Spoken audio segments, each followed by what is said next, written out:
সম্মানিত দর্শক, আমি ডাক্তার আহসান হাবিব, হোমিওপ্যাথি চিকিৎসক। যারা দীর্ঘদিন ধরে কোষ্ঠকাঠিন্য সমস্যায় ভুগতেছেন, যাদের পায়খানা ক্লিয়ার হয় না, প্রতিনিয়ত পায়খানার ভালো হওয়ার জন্য ওষুধ খাচ্ছেন, কিন্তু ওষুধ খাওয়া বাদ দিলে আবার পায়খানা কঠিন হয়ে যাচ্ছে। স্থায়ী সমাধানের জন্য হোমিওপ্যাথি চিকিৎসা গ্রহণ করুন। হোমিওপ্যাথি চিকিৎসায় লক্ষণ অনুসারে ঔষধ খেলে কোষ্ঠকাঠিন্য সম্পূর্ণ ভালো হয়। কোষ্ঠকাঠিন্য হলে হোমিওপ্যাথি চিকিৎসায় বহু মেডিসিন আছে। তার ভিতরে আজকে আলোচনা রাখবো অ্যালুমিনা।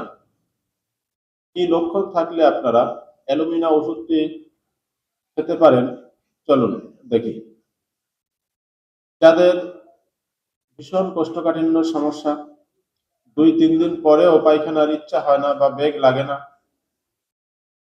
যদিও পায়খানা হয় শক্ত কিংবা নরম, অনেক কোথ না দিলে, অনেক চাপ না দিলে পায়খানা বাহির হতে চায় না, তাদের জন্য এই অ্যালুমিনা সুন্দর কাজ করে।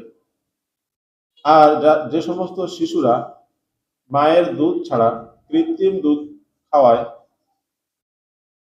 যারা মায়ের দুধ ছাড়া কৃত্রিম দুধ খায়, তাদের কোষ্ঠকাঠিন্য দেখা দিলে এই অ্যালুমিনা ওই শিশুকে কোষ্ঠকাঠিন্য স্বাভাবিক অবস্থায় নিয়ে আসবে ইনশাআল্লাহ। এই অ্যালুমিনা 30 শক্তিতে দিনে 3টা ডোজ খেলে উপকার পাওয়া যায়। ওষুধ খাওয়ার পরেও যদি আপনাদের উপকার না পান, তাহলে স্ক্রিনে দেওয়া নাম্বারে কল করে পরামর্শ নিতে পারেন। নিজের চিকিৎসা নিজে করুন, হোমিওপ্যাথি মেডিসিন ঘরে রাখুন। ধন্যবাদ।